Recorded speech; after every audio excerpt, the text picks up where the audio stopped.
আমার স্ত্রী বন্ধন লোনের সঙ্গে যুক্ত হবে মানে? আমি একজন পুরুষ বেঁচে আছি, আমি গার্জেন, আর আমার স্ত্রী বন্ধন লোনের সঙ্গে নেমে যাবে, এত সাহস পাই কি করে? এই সাহস দিল কে ওকে? ইয়া আইয়ুহাল্লাযীনা আমানুত্তাকুল্লাহ ওয়া যারু মা বাকিয়া মিনার রিবা। হে মা ও বোন, আপনি তো রমজান মাসে কোরআন খতম করার সময় এই আয়াত তেলাওয়াত করবেন। আল্লাযীনা ইয়াকুলুনার রিবা লা ইয়াকুমুনা ইল্লা কামা ইয়াকুমুল্লাযী ইয়াতাখাব্বাতুহু আশ-শাইতানু মিনাল মাস। আল্লাহ তাআলা বলছেন, যারা সুদখোর, যারা সুদ খায়, সুদের কারবার করে, কিয়ামতের দিনে তারা এমন অবস্থায় দাঁড়াবে যেমন জিনে ধরার রোগী যে অবস্থায় থাকে, জিন স্পর্শ করলে যেমন ঠিকভাবে দাঁড়াতে পারে না, পাগলের মতো হয়ে যায়, ঠিক ওই রকমভাবে যারা সুদখোর, সুদের কারবার করে, কিয়ামতের দিনে ওই রকমভাবে তারা দণ্ডায়মান হবে।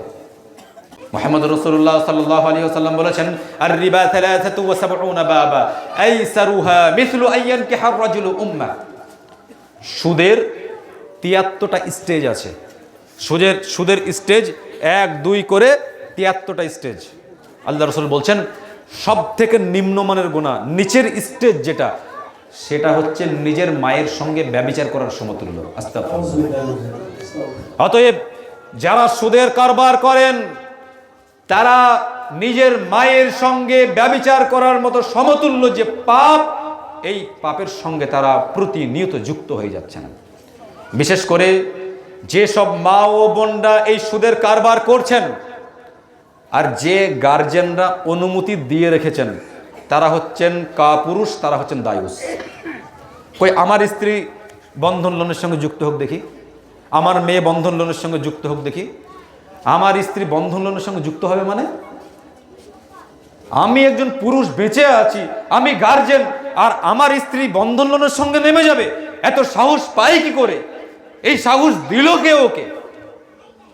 মুহাম্মদ রাসূলুল্লাহ সাল্লাল্লাহু আলাইহি ওয়াসাল্লাম বলেছেন, সালাসাতুন ক্বাদ হারামাল্লাহু তাবারাকা ওয়া তাআলা আলাইহিমুল জান্নাহ মুদমিনুল খামর ওয়াল আaq ওয়াদ দায়ুস আল্লাযী ইউকিররু ফি আহলিহিল খাবাস। সহিহুল জামি। আল্লাহ সাল্লাল্লাহু আলাইহি ওয়াসাল্লাম বলেছেন, 3 প্রকার ব্যক্তির জন্য আল্লাহ তাআলা জান্নাতকে হারাম করে দিয়েছেন, তারা জান্নাতে প্রবেশ করবে না। মুদমিনুল খামর, যারা নিয়মিত নেশা জাতীয় জিনিস পান করে, নেশা জাতীয় জিনিস ভক্ষণ করে।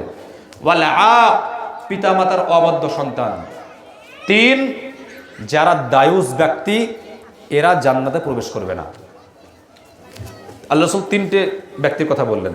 এক হচ্ছে যারা নিয়মিত নেশা জাতীয় জিনিস পান করে। 2, যারা পিতামাতার অবাধ্য সন্তান। 3, যারা দায়ুস ব্যক্তি। আল্লাহ রাসূল বলেন, আল্লাযী ইউকিররু ফি আহলিহিল খাবাস।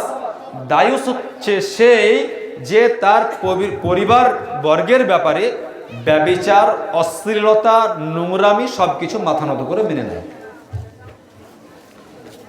আপনার বাড়িতে নোংরামি হবে, আপনার বাড়িতে আপনার স্ত্রী বন্ধন লোন নিয়ে আসবে, আপনার স্ত্রী রান্না বান্না করে দিয়ে আপনাকে বলবে, তুমি খুলে খেয়ে নিও, আজকে মিটিং আছে, অমুক স্যার আসবেন, ওখানে যাব। আপনার স্ত্রী ভ্যানিটি ব্যাগ নিয়ে বাড়ি থেকে বেরিয়ে যায়, আপনি কত বড় কাপুরুষ, কত নাম্বার, কোন শ্রেণীর কাপুরুষ আপনি, যে আপনার স্ত্রীকে আপনি ছেড়ে দেন আর আপনার স্ত্রী ভ্যানিটি ব্যাগ নিয়ে বাড়ি থেকে বেরিয়ে যায় মিটিংয়ের জন্য। মুহাম্মদ রাসূলুল্লাহ সাল্লাল্লাহু আলাইহি ওয়াসাল্লাম বলছেন, কাপুরুষ ব্যক্তি এরা জান্নাতে যাবে না, দায়ুস ব্যক্তি জান্নাতে প্রবেশ করবে না, এদের জন্য জান্নাত হারাম।